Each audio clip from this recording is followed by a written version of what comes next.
Ce nouvel épisode de Mythbusters est consacré à un prédateur qui a du mordant. Quelque chose m'a touché!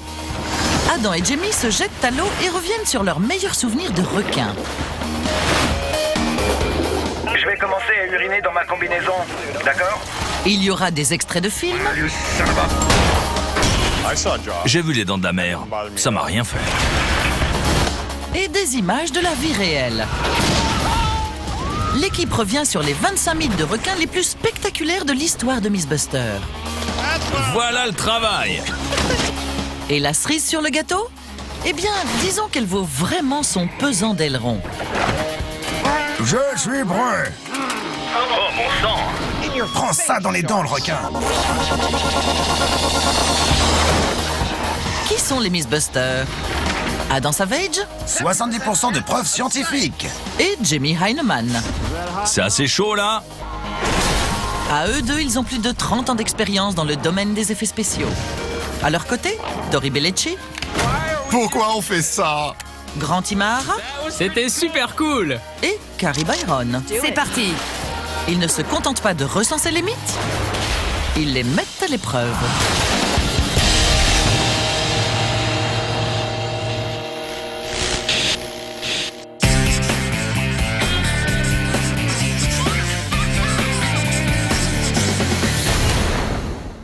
Tu sais pourquoi je suis content? T'as un nouveau jouet pour ton bain? Oui, mais surtout ça veut dire que c'est mon mois préféré de l'année. Allez, tu sais bien. C'est le mois des requins. Et pas n'importe lequel. C'est le 25e anniversaire du mois des requins. Ça veut dire que le premier a eu lieu en 1988. Oui, j'avais une vingtaine d'années. Et toi, tu devais en avoir 70. C'est Discovery Channel qui a lancé ce phénomène avec l'émission Requin, Prédateur ou Proie. Suivi de près par Le requin fait la sieste. Et les incontournables comme L'envol du requin blanc ou Anatomie d'une attaque de requin. Et bien sûr, L'océan de la peur. Sans oublier que Mythbusters a aussi consacré quelques spéciales requins. Tout à fait, et c'est justement pour ça qu'on est là. On a testé des dizaines de mythes de requins, et on va établir le classement de nos 25 préférés en l'honneur de cet anniversaire. Il y aura des images cultes, des scènes inédites, des extraits de making-of. Je n'ai rien à ajouter, si ce n'est que ça va être terrifiant.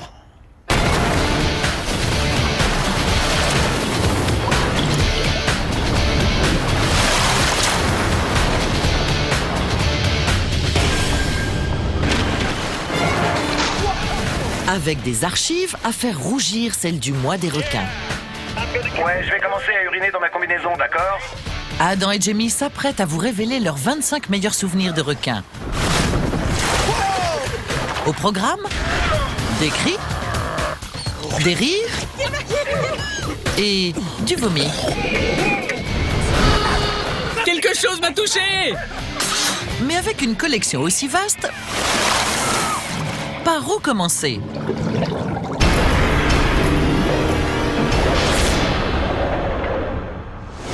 Je me souviens que quand le film Les Dents de la Mer est sorti, je ne l'avais pas vu à ce moment-là, parce que je devais avoir 10 ans. J'étais trop jeune, mais quelques années plus tard, ils l'ont ressorti au cinéma. Alors je suis allé le voir, parce que je pensais être assez grand, mais j'avais tort. Je suis sorti du cinéma en courant 25 minutes après le début du film. C'est incroyable comme ce film a provoqué une phobie générale de l'eau à l'époque. Les gens y réfléchissaient à 2 fois avant d'aller à la piscine. Je vous jure, c'est vrai. J'ai vu les dents de la mer, ça m'a rien fait. Je suis persuadé que ce film est à l'origine de la peur des requins chez toute une génération. Alors on va commencer ce classement en parlant des différentes façons de se défendre face à un gros poisson en colère.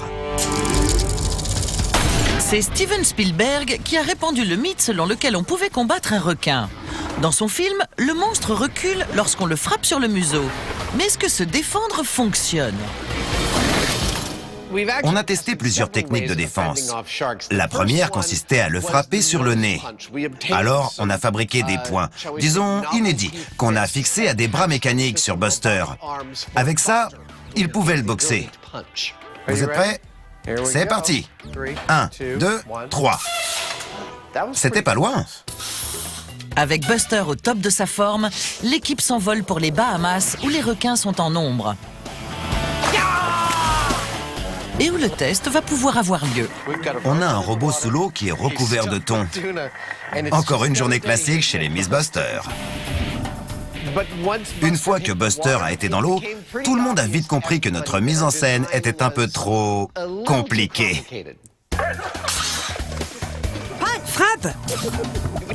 On s'est retrouvé avec Jamie qui tenait Buster sous l'eau. Le responsable de plongée indiquait à Carrie quand il fallait frapper. Sur ce, elle me disait d'actionner le levier qui commandait les points de Buster.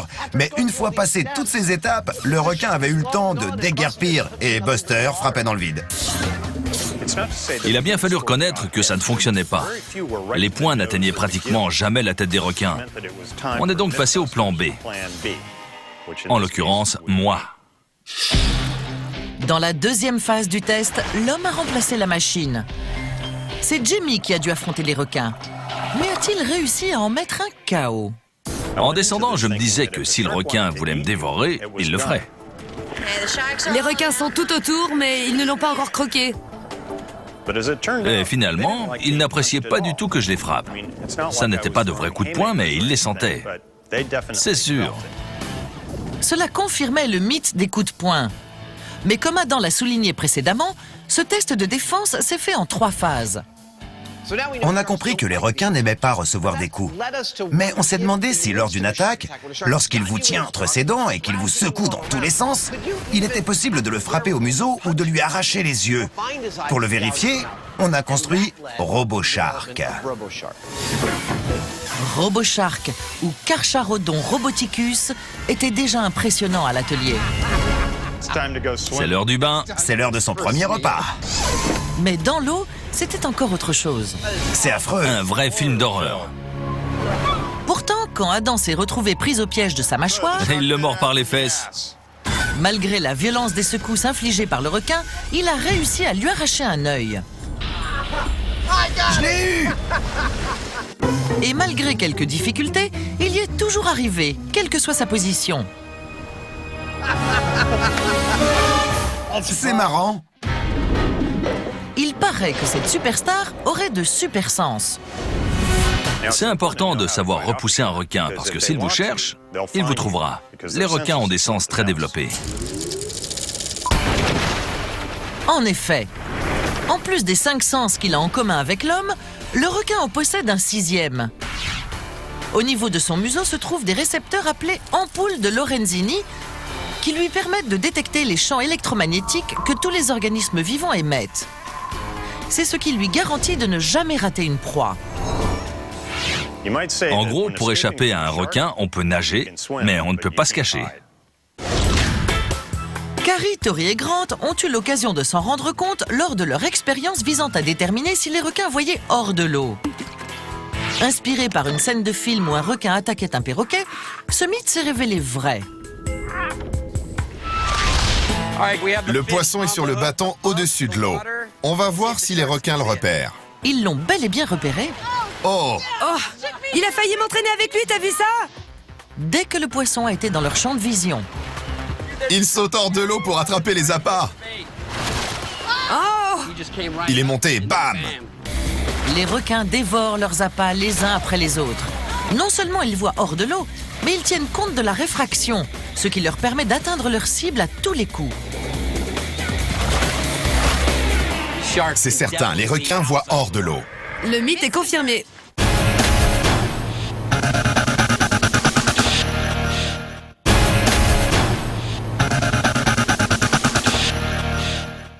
Dans la suite du classement, les mythes sur la façon de repousser les requins. Oui, étant donné que dans l'eau, les requins repèrent leur proie avec une facilité déconcertante et qu'ils sont difficiles à combattre, le mieux, c'est de ne pas les laisser s'approcher.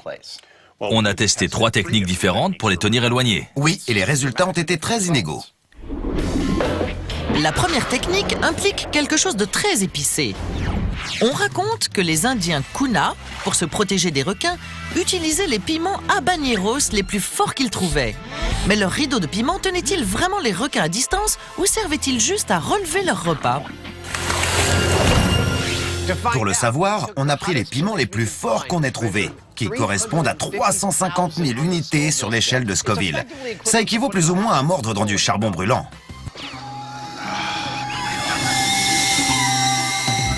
On a ajouté de l'eau au piment préalablement mixé. C'est une guerre chimique qu'on déclare avec des ballons de baudruche. Et on s'est jeté à l'eau. Une fois sous l'eau, le plan était simple. On attire les requins avec une caisse d'appât, puis Adam perce les ballons au piment avec une aiguille commandée hydrauliquement. Je les ferai exploser dès que les requins seront assez près. Mais voilà, on n'a pas eu besoin d'utiliser les aiguilles. Les requins mangeaient directement les ballons. Il vient de gober le ballon. Les requins avalent les ballons au piment les uns après les autres sans être incommodés. Il a mordu dans le ballon. Évidemment, on a augmenté la dose de piment jusqu'au point où si je les avais mangés, ça m'aurait tué.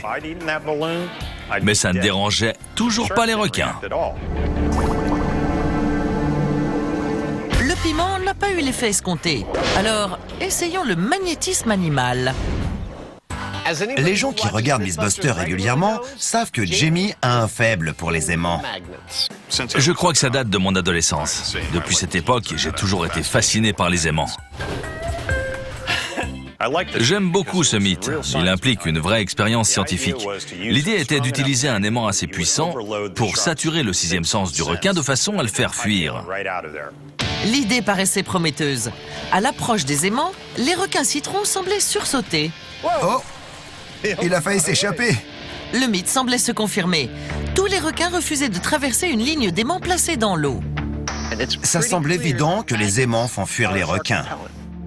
Mais on est d'accord que pour être efficace, il ne suffit pas qu'un anti-requin fonctionne sur des bébés requins. Il doit aussi pouvoir repousser les adultes. C'est ce qu'on a voulu tester. Et c'est là que ça a commencé à se gâter. Malgré les 8 aimants ultra puissants placés sur la caisse d'appât, les adultes affamés n'ont pas hésité une seconde. Histoire de voir si je peux les exciter encore plus, je vais commencer à uriner dans ma combinaison. Il y a 5 grands requins citrons autour de moi et aucun d'entre eux n'a l'air de se préoccuper des aimants. C'était un résultat inattendu. Tout ce qu'on avait vu jusqu'à présent nous laissait penser que les requins étaient réactifs aux champs magnétiques. Et là, rien. Je ne m'attendais pas du tout à ça.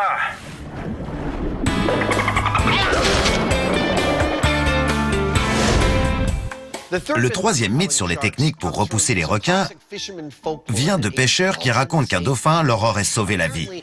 Il semblerait que les dauphins soient tellement protecteurs entre eux que s'ils voient un autre animal sous la menace d'un requin, un humain par exemple, leur instinct prend le dessus et ils le protègent. C'est ce qu'on raconte. Mais comme il est peu probable que de vrais dauphins acceptent de coopérer, les Mythbusters ont dû en fabriquer un. Ouais! Trop cool! Et bien que ce mythe ait commencé sur une note étrange, Direction l'Afrique. il s'est fini d'une manière encore plus bizarre. On a chargé notre dauphin et on l'a emmené en Afrique du Sud. Pas mal la pause. Pourquoi l'Afrique du Sud? Eh bien, comme tous les fans de l'envol du requin blanc doivent le savoir, c'est là-bas que les grands requins blancs sont les plus impressionnants. Ils font de grands sauts dans les airs pour chasser les phoques. Le plan était simple. On commence par placer un leurre en forme de phoque derrière le bateau pour voir si les requins attaquent. Comme ça, on sait qu'ils sont présents et qu'ils ont faim. Tu crois que c'est ton jour? En effet. Et il n'a pas fallu attendre longtemps. Wow! Désormais, on savait que les requins étaient là et qu'ils avaient faim. Alors, on a rajouté Flipper. Voilà, c'est bon. Et là, aux surprises, 2 heures après, aucun requin ne s'était approché de notre phoque. Alors on a sorti le dauphin et on a laissé traîner notre phoque derrière le bateau. Et quelques minutes plus tard, bam! Oh! Ouais! Super! Et maintenant, 2 moments mythiques sur la force des requins tirés des dents de la mer. Le premier, je l'ai baptisé le beat du baril. Quand Quint et ses compagnons de bord essaient de capturer le requin, ils le harponnent avec 3 barils de flottaison qui sont censés fatiguer l'animal et l'empêcher de s'enfuir. Mais ça ne marche pas.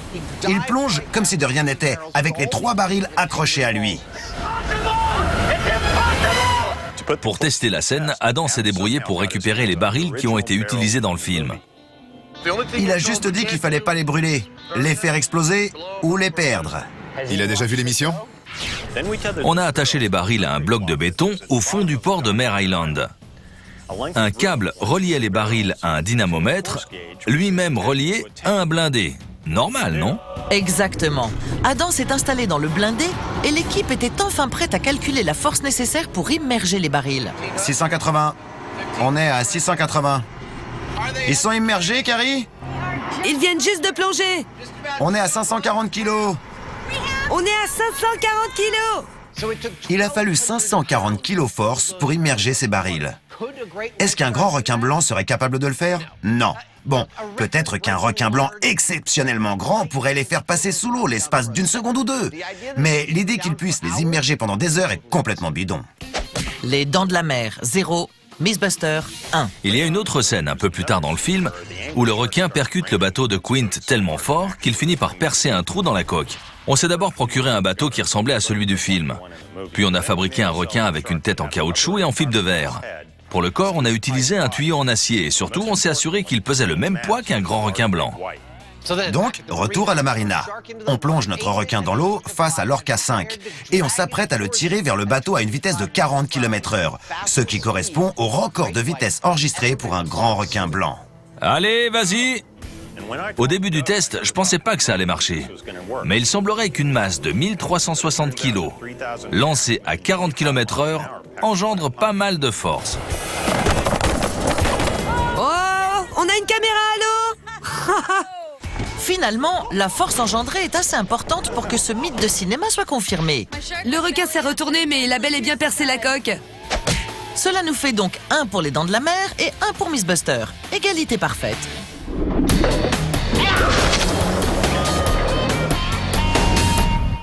Ces deux mythes tirés des Dents de la Mer ont un point commun. Dans les deux cas, le requin se déplace. Et vite! Ce qui nous emmène à la prochaine histoire, selon laquelle, si un requin reste immobile, il meurt d'asphyxie. Comme tous les poissons, les requins respirent grâce à leurs branchies. Mais alors, est-ce vrai qu'il faut que les requins soient en mouvement pour pouvoir respirer? Pour en avoir le cœur net, Carrie, Tori et Grant se sont équipés en conséquence. L'idée est simple. Attraper un requin, puis l'immobiliser. Ne les énerve pas et ramène-les vers moi. Mais ça n'a pas fonctionné. Alors notre expert en requin a immobilisé un requin en le caressant. Et devinez quoi? Ce mythe est bidon. Regardez. Le requin ne bouge pas et il va très bien. Il faut attendre de voir s'il survit une fois qu'on le relâche. Et en effet, une fois réveillé, le requin s'en va vers de nouvelles aventures. Bon, il est parti. C'est bon, c'est bidon. Il est vrai que certains requins doivent bouger pour respirer. Il s'agit d'une respiration par ventilation. Mais la grande majorité des requins peuvent tout à fait s'arrêter un moment puis repartir tranquillou. Jamie vient de dire tranquillou?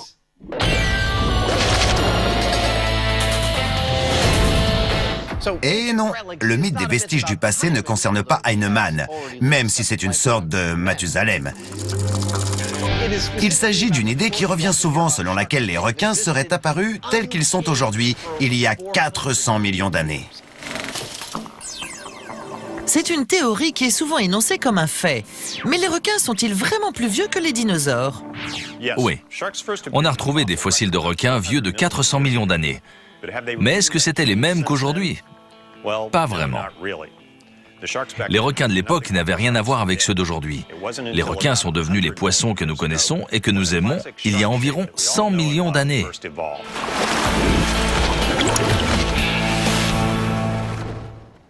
Si vous vous demandez si on va s'attaquer au mythe de l'évolution, eh bien non, parce que ce n'en est pas un.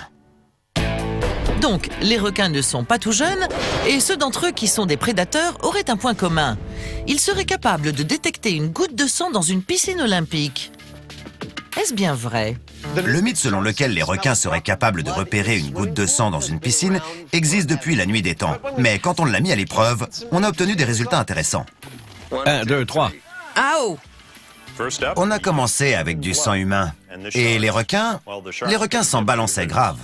Ils sont passés à travers. Ils ne les ont pas évités. Pourtant, on sait que les requins citrons ont déjà attaqué des gens. Alors on est passé à du sang de poisson qu'on a dilué à une partie pour 1 million. Et on a mis le liquide dans un, appelons ça un ballon contraceptif. Il faudrait qu'il nage plus haut. Voilà. Cette fois-ci, quand le sang est entré dans l'eau, les requins ont clairement changé de comportement. Ah, il s'est retourné. Il a accéléré et s'est retourné. Alors oui, le requin a réagi à une goutte de sang qui se trouvait parmi 1 million de gouttes d'eau. Mais dans une piscine olympique, il y a plus de 50 milliards de gouttes d'eau. Alors c'est absolument impossible qu'un requin parvienne à la détecter. Et comment un requin atterrirait dans une piscine de toute façon?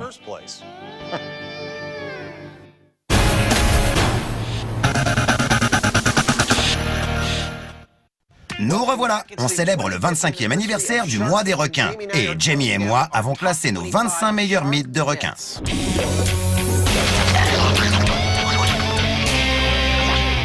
Il est vrai que la plupart des requins que nous avons étudiés, le requin citron, les requins de récif, le grand requin blanc, le requin tigre, sans compter les requins qui apparaissent dans le mois des requins, sont des prédateurs carnivores. Mais ce n'est pas le cas de tous les requins. Prenez le requin-baleine par exemple. Il a l'apparence d'un requin, mais malgré sa taille imposante, il se nourrit principalement de plancton. Il y a aussi le requin-ange, qui ressemble plus à une raie et qui vit tapi dans le sable. Et le requin-lutin, le requin-renard, le requin-marteau. Donc c'est évident, le mythe selon lequel tous les requins sont identiques est bidon. Donc les requins sont très variés. Alors, la suite.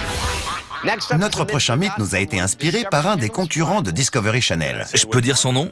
Je ne citerai pas son nom, mais dans un de ses programmes, le narrateur affirmait qu'il existait une certaine fréquence sonore à laquelle les requins étaient réceptifs. Cette fréquence, c'est 40 Hz. Et d'après eux, c'est la préférée du requin parce qu'elle correspond à la vibration que produit un poisson blessé. Donc, quand il l'entend, le requin se dit que le dîner est prêt. Dans ce programme, il parlait de vibration miam-miam. Mais lors du test, la vibration a fait flop. L'idée était simple. Diffuser la fréquence et attendre de voir si les requins s'approchaient. On n'a utilisé aucun autre appât. On a seulement lancé les 40 Hz. Au bout de 20 minutes, pas l'ombre d'une crevette à l'horizon. Je crois que je vais faire une petite sieste. Terminé. On s'est dit que notre fréquence était peut-être un peu trop précise. Alors on a diffusé un balayage de 0 à 40 Hz. Et vous savez ce qui s'est passé? Rien du tout. Nada. Ça montre bien que Discovery Channel et les requins sont comme ça. Alors qu'avec les autres chaînes, c'est pas ça.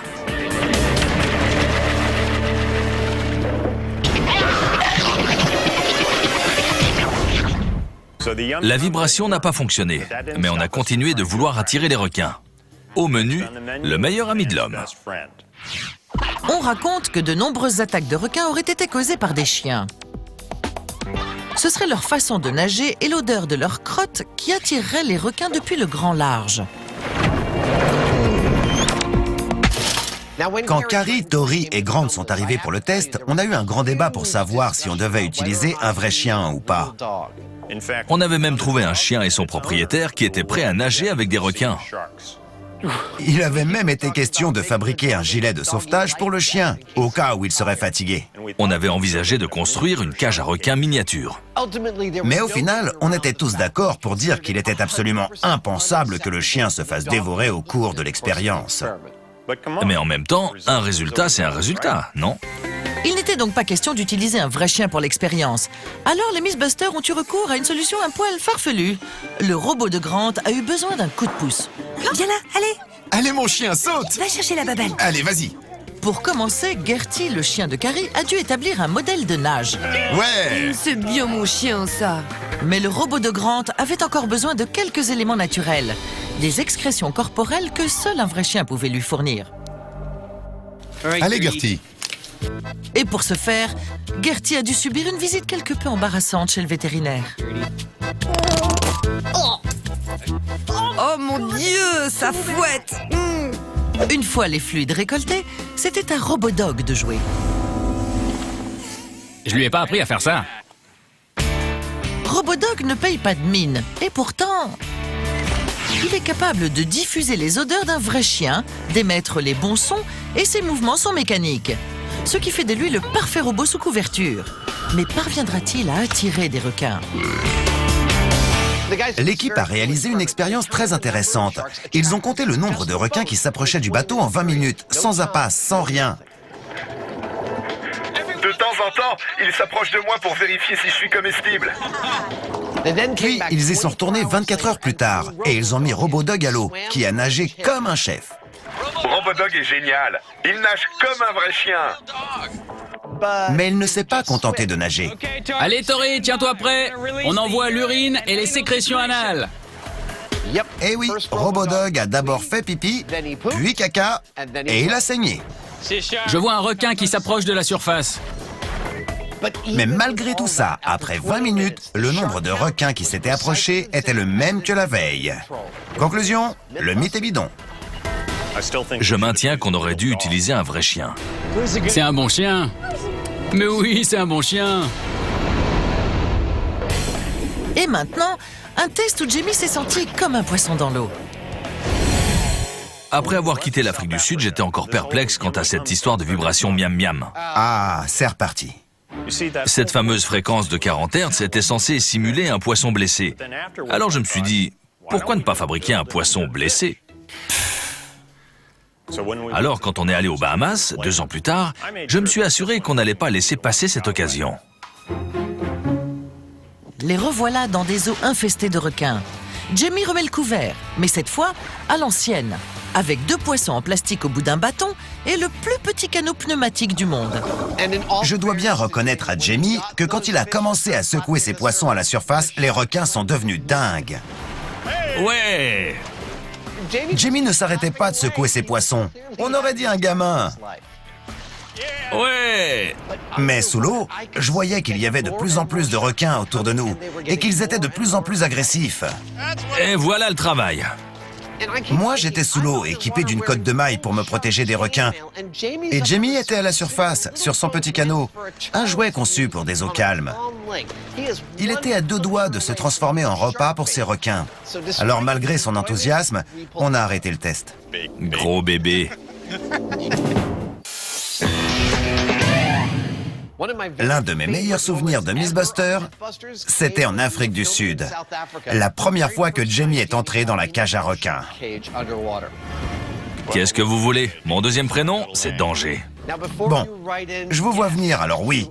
C'est vrai que je n'avais pas assisté à la scène. J'étais occupé de l'autre côté du bateau à cracher mes tripes. Mais j'ai regardé la vidéo à l'hôtel le soir même et honnêtement, j'en ai encore la chair de poule. Il arrive. Ouah! Il est contre la cage. Oh bon sang! C'est marrant.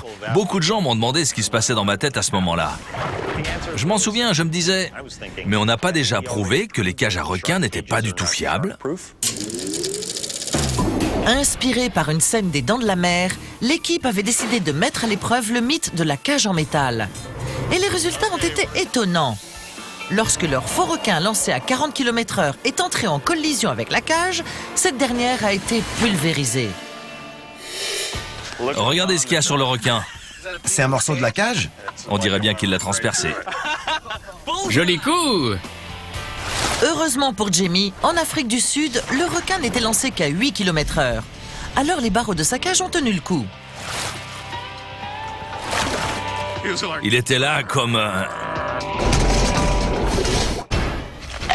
Et maintenant, des mythes qui ont du mordant. Et écoutez un peu ça. Les morsures de requin ont plus de force que celles des hyènes.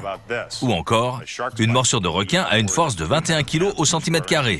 Et ma préférée, une morsure de requin peut percer un pot d'échappement de voiture. Vous l'aurez compris, toutes sortes d'idées reçues circulent sur la morsure du requin. Alors, on a voulu rétablir la vérité. Et pour ce faire, l'équipe a fabriqué un appareil de calcul de force de morsure, Parfait. avant de mettre le cap vers le large. Aux Bahamas, on a transformé notre appareil en sorte de shish kebab géant. On l'a mis dans l'eau et on a attendu que les requins viennent le mordre. Allez, c'est comme un gros hot dog. Mais ils ne l'ont jamais fait, ni à la surface, venez petit, ni au fond. Aucun requin n'a voulu mordre notre appareil. Ils ont refusé de participer à notre expérience. Et je me demande si ce n'est pas pour ça qu'il y a autant de mythes qui circulent sur la morsure du requin. On entame maintenant la dernière phase du classement avec un mythe qui a particulièrement plu à Jamie. Vous vous souvenez de ce test avec les aimants, où les bébés requins semblaient perturbés alors que les adultes ne réagissaient pas? Ils n'ont pas l'air de remarquer la présence des aimants. Cet exemple illustre parfaitement le fonctionnement interne du cerveau du Heinemann. Nous, on a regardé la vidéo et on en a conclu que les aimants n'avaient rien donné. Mais pas Jamie.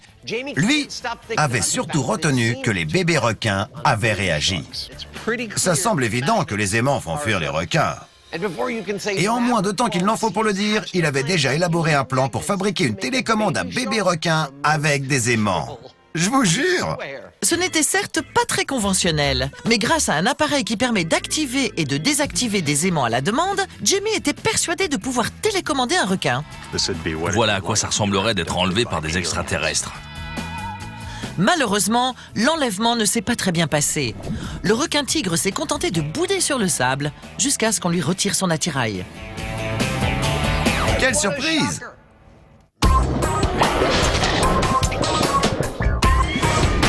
Dieu soit loué, télécommander des requins est encore impossible, aux grandes dames de certains forcenés. C'est bien dommage. Passons à un mythe un peu moins farfelu, celui du papier à poncer. On raconte que d'anciens peuples de pêcheurs utilisaient de la peau de requin pour poncer leurs bateaux et les débarrasser d'éventuelles échardes. Étonnamment, ça a été plutôt difficile de préparer la peau. D'abord, il a fallu que Carrie la fasse tremper dans de l'urine. C'est l'urine de Carrie? Oui, et elle a sorti tout ça en une fois. Ensuite, il a fallu la laver, la sécher, puis racler la chair qui restait. Et enfin, on a pu la mettre à l'épreuve. Pour ce faire, ils ont commencé par le test de la vitre que la peau de requin a réussi. Ensuite, ils sont passés au bois. Là encore, le résultat était positif. Ah ouais, on sent la différence. Waouh! Et lorsqu'ils ont fixé la peau de requin à une ponceuse électrique, C'est de la peau de requin? le résultat a été brillant. Qu'est-ce que t'en dis? C'est super efficace. Tu trouves? À suivre dans cet épisode de Mythbusters spécial requin, place au boom d'Hollywood. On a testé beaucoup de mythes concernant les vrais requins. Je vais commencer à uriner dans ma combinaison, d'accord?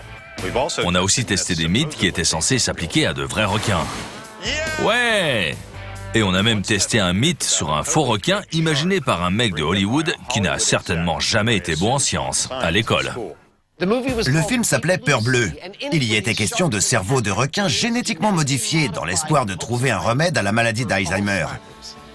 Oui, je sais, mais ce n'est pas ça qui nous intéresse. Nous, on a testé la scène finale. Viens voir maman.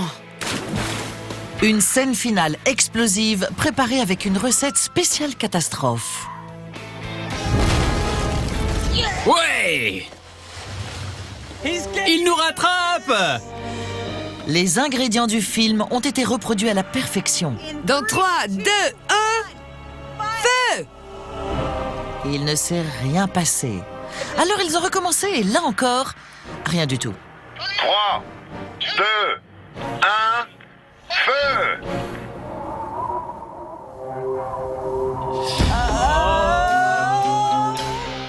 C'est seulement quand ils ont abandonné la reproduction de la scène et de ses résultats qu'ils ont obtenu l'explosion recherchée.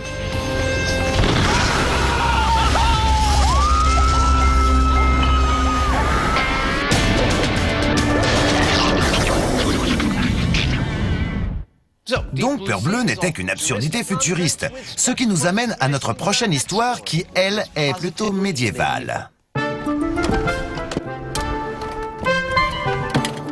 Je suis prêt. Ou pas. En tout cas, voici un test dont le résultat a surpris tout le monde. Bon, Adam, il y a des demoiselles poissons en détresse sous l'eau qui ont besoin de ton aide. D'accord. Pendant que Jamie jetait des appâts à l'eau, les requins qui s'approchaient semblaient plus attirés par l'armure. On ne s'attendait vraiment pas à ça. Mais notre expert en requins nous a expliqué que les récepteurs électriques des requins ont dû s'emballer en présence d'autant de métal. Parce qu'honnêtement, le fait que les requins soient attirés par quelque chose qui est censé vous protéger d'eux est assez inattendu. Je suis pas sûr que ça prenne.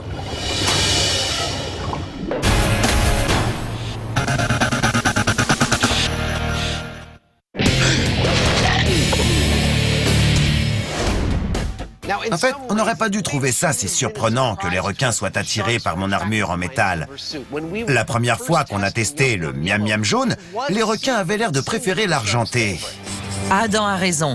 Lorsque l'équipe a entrepris de tester cette histoire de surfeur, selon laquelle les requins seraient principalement attirés par le jaune, c'est en fait le sac argenté qu'ils ont visé en premier. Ah ouais! Oh, c'est génial! Alors que le fameux sac jaune a été le seul à ne pas avoir été touché. On dirait que le miam miam jaune est le seul qui reste. C'est l'inverse de ce que j'avais prévu. Mais sur le long terme, les tests ont démontré qu'il n'existait pas de véritable logique dans tout ça. Moi, j'en déduis que c'est aléatoire. Il n'y a aucune couleur qui se détache.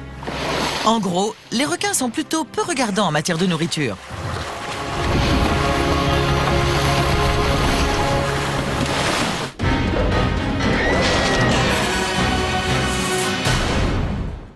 Pour beaucoup d'adeptes de la plongée, les sorties nocturnes sont la concrétisation de leur art. Pour d'autres, c'est claustrophobie et cauchemar sans nom. Oh mais... Il y a un requin qui vient d'attaquer la bouée. Vous êtes sûr que c'est une bonne idée de plonger là-dedans? Je tire mon chapeau à Carrie, Tori et Grant pour avoir plongé de nuit pour vérifier si les requins étaient attirés par les lampes torches. Chapeau bas. Ils ont plongé dans une eau infestée de requins dans une obscurité quasi totale. C'est un peu flippant! Pendant 20 minutes, ils sont restés au fond, à compter le nombre de requins qui s'approchaient. Je voudrais dire à la personne qui a proposé ce mythe sur le site de l'émission, je vous déteste, je vous déteste, je vous déteste. 24 heures plus tard, ils sont retournés sur place avec des lampes torches. Et c'est là que le danger a atteint des sommets. Il y a beaucoup d'activités ici. Je compte 2 requins, 3, 4, 5, 6 requins. Le mythe a donc été chaotiquement confirmé. Regardez un peu celui-là. Il vient droit sur la lumière. Oh là là! Je viens de lui donner un coup sur la tête avec la lampe. Il commence à être agressif. Franchement, je ne suis pas du genre à flipper facilement, mais ça m'a fiché les jetons. Ils sont là avec leur lampe torche qui éclaire ce qu'il y a en face d'eux, peut-être un requin, mais moi, je ne pourrais pas m'empêcher de me dire « Et derrière, qu'est-ce qu'il y a ?» C'est pas vrai. Et maintenant, le numéro 3. Et ça commence par un boom. Un boom tiré des dents de la mer. Mais l'explosion de la bouteille d'oxygène... est-elle vraiment réaliste? On sait qu'une bouteille d'oxygène renferme beaucoup d'énergie, qu'avec l'air qu'elle contient, on pourrait remplir une cabine téléphonique. Le gaz est pressurisé à 300 bars, ce qui veut dire que chaque bouteille renferme 550 tonnes de force explosive. Mais il y a 2 choses qu'on ignore. D'abord, est-ce qu'elle se perce si on lui tire dessus? Et ensuite, si c'est le cas, qu'est-ce qui se passe? Pour percer ce mystère, les garçons ont fait venir un container sur une base navale abandonnée. On avait le même genre de bouteille que dans le film, le même genre de fusil, et un faux requin. J'imagine qu'il était faux dans le film aussi. Avec tout ça, on était prêt à tirer. Appuyez sur la détente.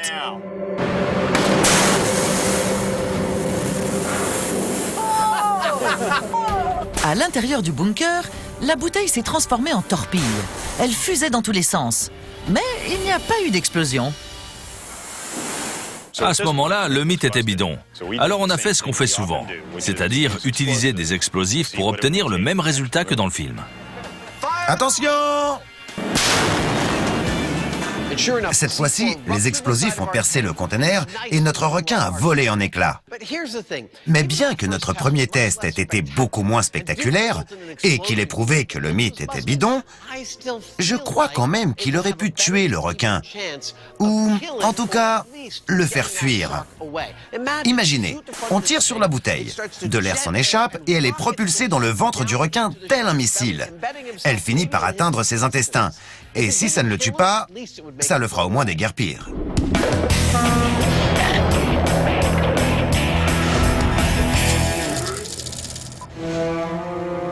Le 30 juillet 1945, le USS Indianapolis est torpillé par un sous-marin japonais. Le bilan sera de 500 morts.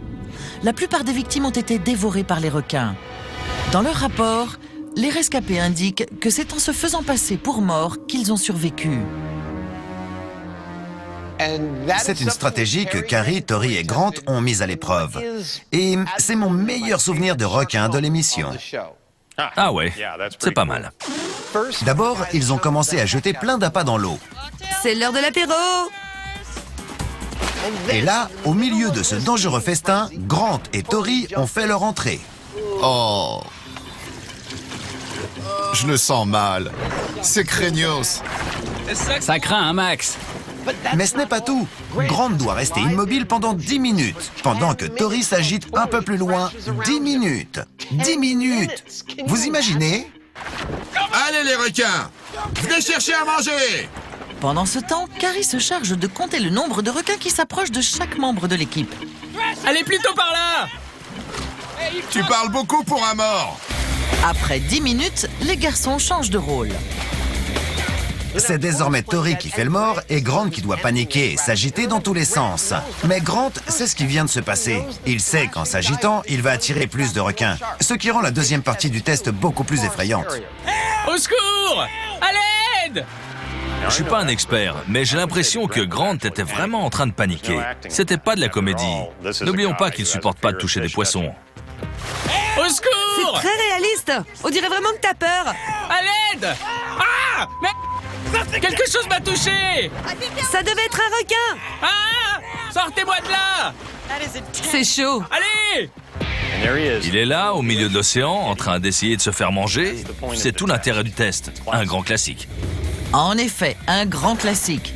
Les garçons ont véritablement risqué leur vie au nom de la science. Ils sont pas méchants, ils ont juste faim. Mais il ne serait pas étonnant que Tori et Grant n'en gardent pas un aussi bon souvenir. C'était terrifiant. Quelque chose m'a touché!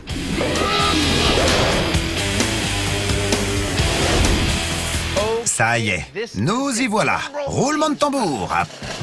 Après les coups de poing, les yeux arrachés. Je l'ai! Les costumes de chevalier. Super! Diverses façons d'attirer les requins. Et voilà le travail. Diverses façons d'éloigner les requins. Il vient de gober le ballon. Et des extraits des Dents de la Mer décryptés. Vous êtes en droit de vous demander ce qui va suivre. Eh bien, en haut de la liste, il y a un mythe qu'on n'a jamais testé dans l'émission. C'est peut-être le plus grand de tous. À savoir que les requins sont d'affreuses créatures, qu'il faut éviter à tout prix, et que si la plupart d'entre eux disparaissaient, il faudrait s'en réjouir. Voilà. Je vous ai tout dit. S'il y a une chose que j'ai appris au cours de tous ces mythes de requins qu'on a testés dans l'émission, c'est que ces poissons sont de magnifiques créatures. Ce sont des animaux beaux, puissants et incroyables. Pourtant, chaque année, l'homme tue des millions et des millions de requins. Et pourquoi? Pour faire des soupes d'ailerons de requins qui ne sont même pas bonnes. Si seulement ce classement et les 25 ans du mois des requins pouvaient contribuer à ce qu'on cesse de tuer cet animal qui existe depuis 400 millions d'années. C'est un animal qui a survécu à 2 extinctions de masse les plus importantes de notre histoire géologique. Alors faisons en sorte qu'ils ne disparaissent pas à cause de nous. Sans eux, on ne pourra plus faire ça.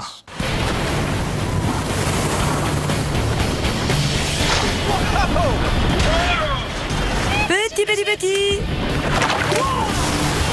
Allez les requins, venez chercher à manger. Quelque chose m'a touché!